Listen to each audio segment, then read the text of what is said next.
Good morning to all. आपका पुनः स्वागत है। आज हम मानव भूगोल के जो फंडामेंटल जो प्रिंसिपल्स हैं या मूल जो सिद्धांत है उसकी हम बात करेंगे।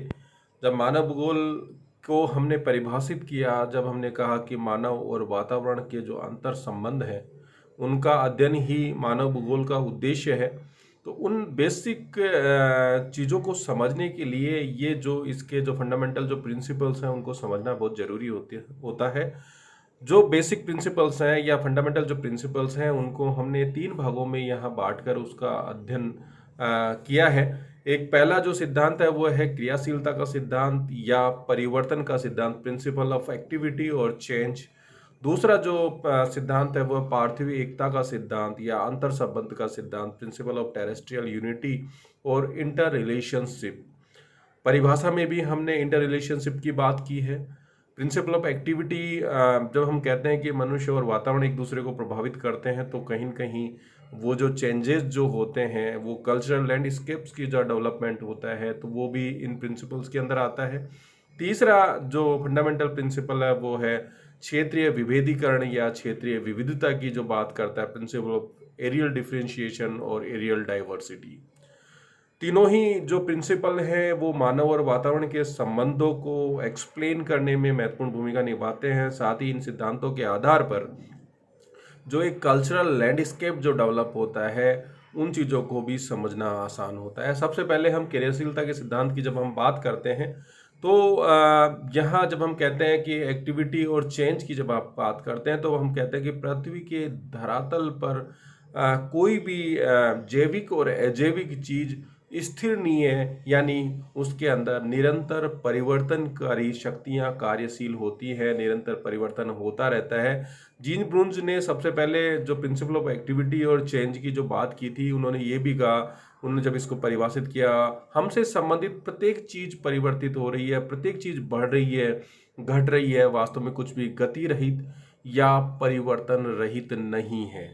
जब हमने कहा जैविक और अजैविक की जब बात की तो जब पर्वत का निर्माण होता है तो उसको भी हमने जो कहते हैं कि ये युवा पर्वत हैं, वृद्ध पर्वत है, तो यानी कि उन घटनाओं में निरंतर परिवर्तन हो रहा है।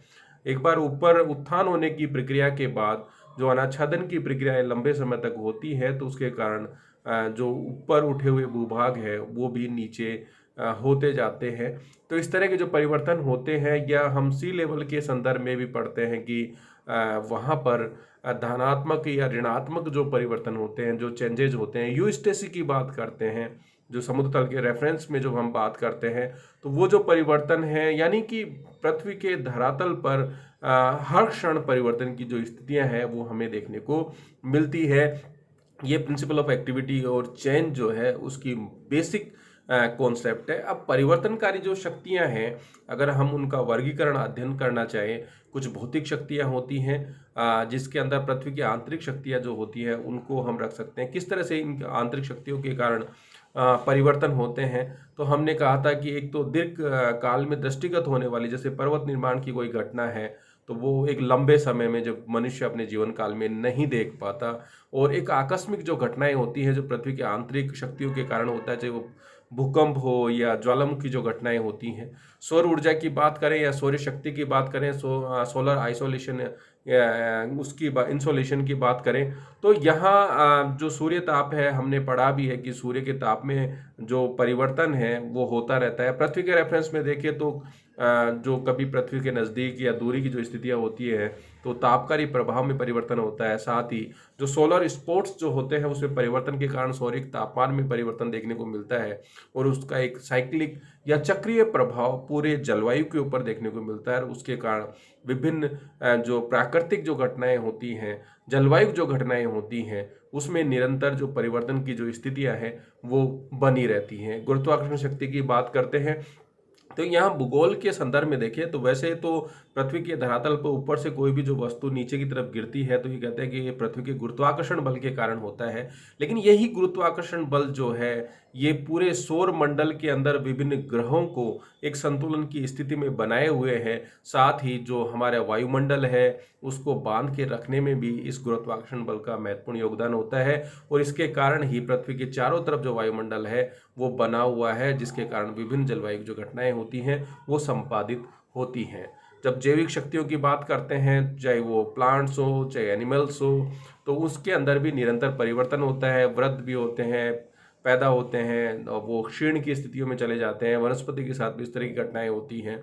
तो ये एक निरंतर परिवर्तनकारी जो घटनाएं होती हैं वो मनुष्य के संदर्भ में भी देखने को मिलती है, और मनुष्य और जैविक जो प्राणी होते हैं उनके द्वारा वातावरण से वो प्रभावित भी होते हैं, और वातावरण के जो विभिन्न जो घटक हैं उनको वो प्रभावित भी करते हैं। तो इन दोनों की अंतर क्रियाओं से भी एक व्यापक जो परिवर्तनकारी जो घटनाएं हैं वो देखने को मिलती हैं। तो ये प्रिंसिपल ऑफ एक्टिविटी यानी कि मनुष्य के या पर्यावरण के गतिशीलता के कारण एक निरंतर परिवर्तनकारी शक्तियाँ कार्यशील रहती हैं, उन चीज़ों को इन्होंने एक्सप्लेन किया है। जब हम भौतिक शक्तियों की बात करते हैं तो हम ये कहते हैं कि वर्तमान समय में जो स्थितियां, जलवायु जो स्थितियां हुई, तो एक हिमकाल भी आया था, फिर अंतर हिमकाल यानी कि दो हिमकालों के मध्य के अंदर एक जिसमें अधिक तापमान की स्थितियां देखने को मिली, वो घटनाएं भी यहाँ हमें देखने को मिली। तो ये एक लंबी घटनाएं हैं, या ये कहें कि यहाँ जो वायुमंडल हो या पृथ्वी के धरातल पर ये जो परिवर्तनकारी जो शक्तियां होती हैं वो निरंतर कार्यशील रहती हैं। ये क्रियाशीलता या परिवर्तन का जो सिद्धांत है ये इन चीज़ों को एक्सप्लेन करने की कोशिश करता है। दूसरा जो प्रिंसिपल है, जो फंडामेंटल जो प्रिंसिपल है, उसको हम जो पार्थिव एकता या अंतर संबंध के सिद्धांत के रूप में जानते हैं, प्रिंसिपल ऑफ टेरेस्ट्रियल यूनिटी और इंटर रिलेशनशिप।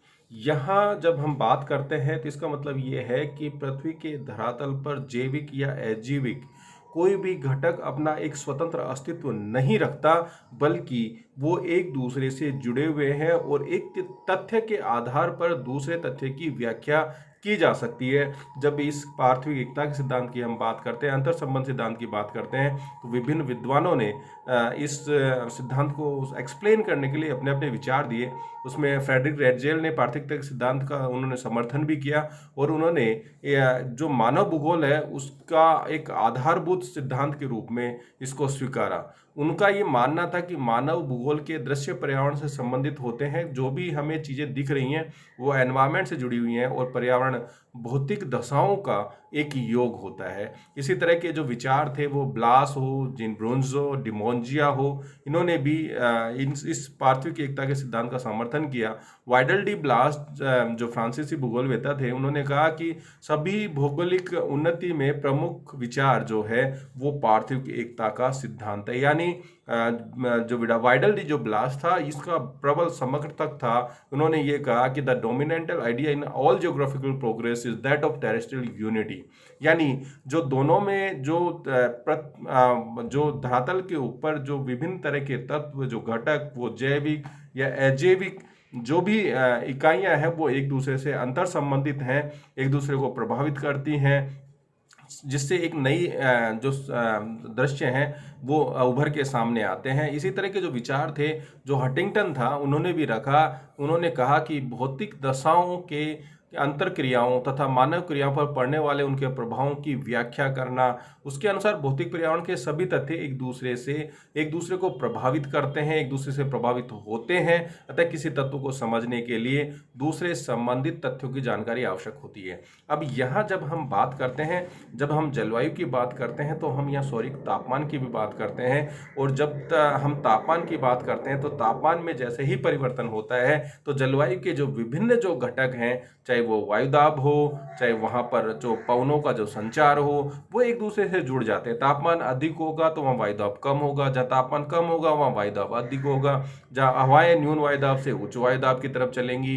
तो ये सब जो चीज़ें हैं, तापमान जहाँ अधिक होगा वहाँ पे आर्द्रता धारण करने की क्षमताएं अधिक होगी, जहाँ तापमान कम होगा वहाँ वायु की आर्द्रता को धारण करने की क्षमताएं कम होगी। इस तरह से ये तथ्य जो हैं एक दूसरे से जुड़े हुए हैं। जब हम वनस्पति की बात करते हैं तो उसका संबंध वर्षा से भी होता है, चाहे वो हम जो क्लासिफिकेशन की बात करते हैं, कोपेन ने जब अपना जलवायु वर्गीकरण दिया था तो उन्होंने कहा था किसी भी क्षेत्र की वनस्पति, उस क्षेत्र की जलवायु और उस किसी भी क्षेत्र की जलवायु को ज्ञात करना हो तो वो उस पर्टिकुलर क्षेत्र की वनस्पति के आधार पर वहाँ की जलवायु को हम ज्ञात कर सकते हैं। तो कहीं न कहीं ये इतनी एक दूसरे से इंटरलिंकेड चीज़ें हैं। मान लो हम जहाँ पे ड्राई स्थितियाँ होंगी वहाँ पर जो शुष्क वनस्पति होगी वो देखने को मिलेगी, उनकी अपनी एक विशेषताएं होती हैं, तो वो एक तरह का इस तरह का अडेप्टेशन वहाँ देखने को मिलता है। तो ये पार्थिव एकता का जो सिद्धांत है ये पृथ्वी के धरातल पर जो भी कारक हैं उनके स्वतंत्र अस्तित्व को नकारता है और वो एक दूसरे से जो तत्व जुड़े हुए होते हैं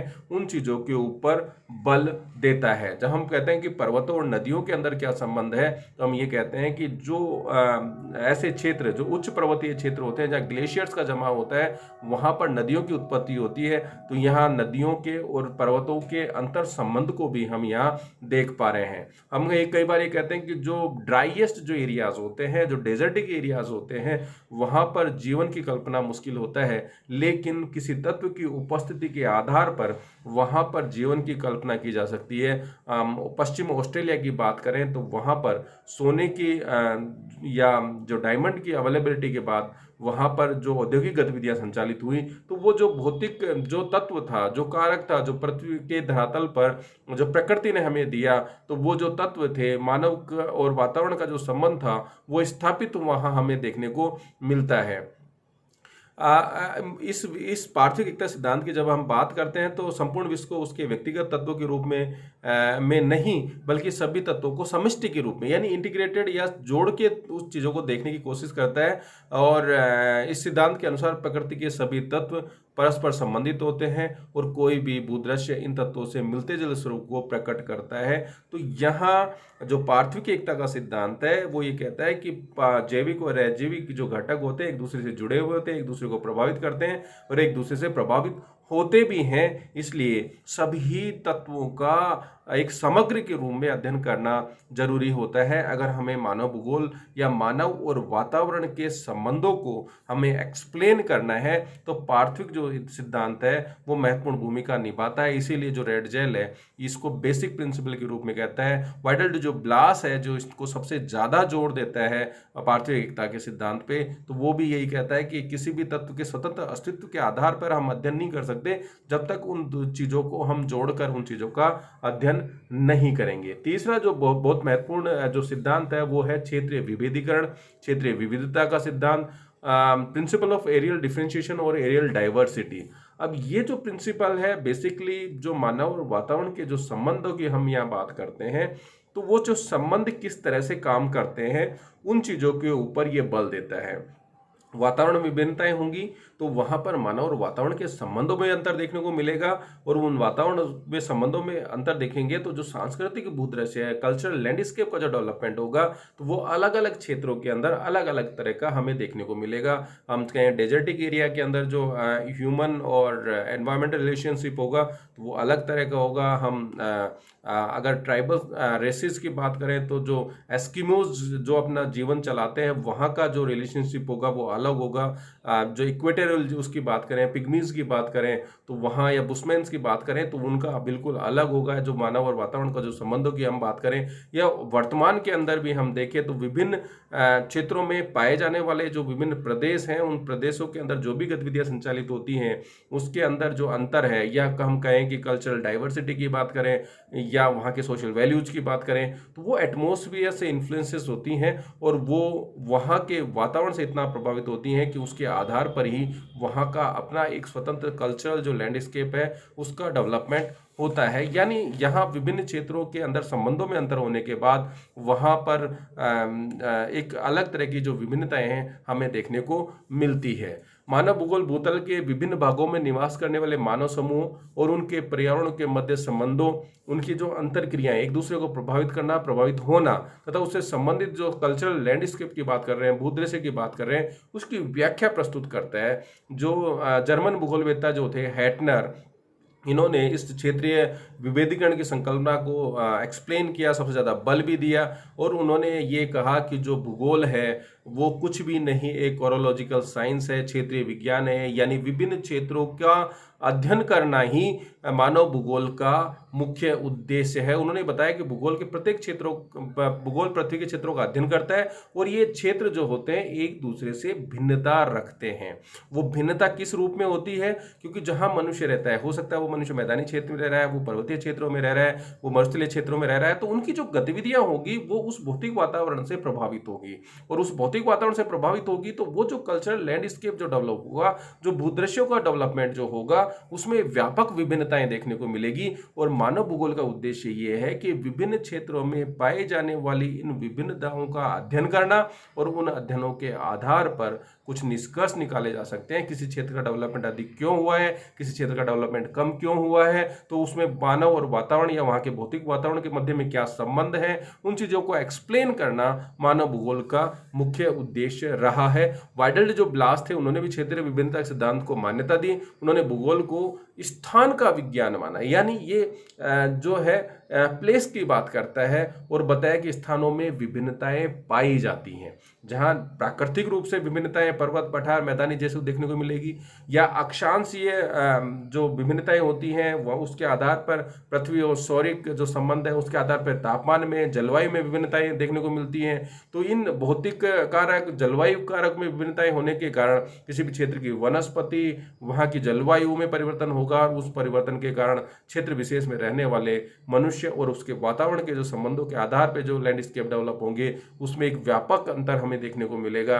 तो ये क्षेत्रीय जो विभिन्नताएं हमें देखने को मिलती हैं उनका अध्ययन करना भी हमारे मानव भूगोल का मुख्य उद्देश्य है।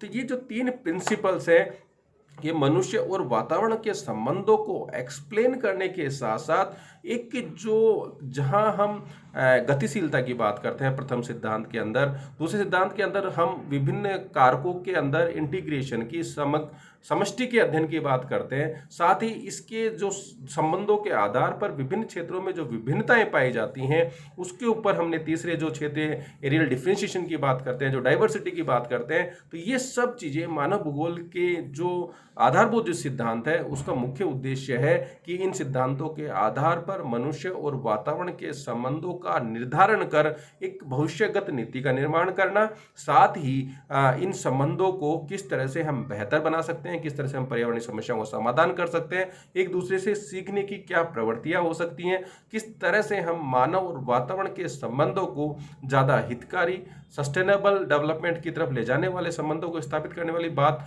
के ऊपर हम जोर देते हैं। धन्यवाद।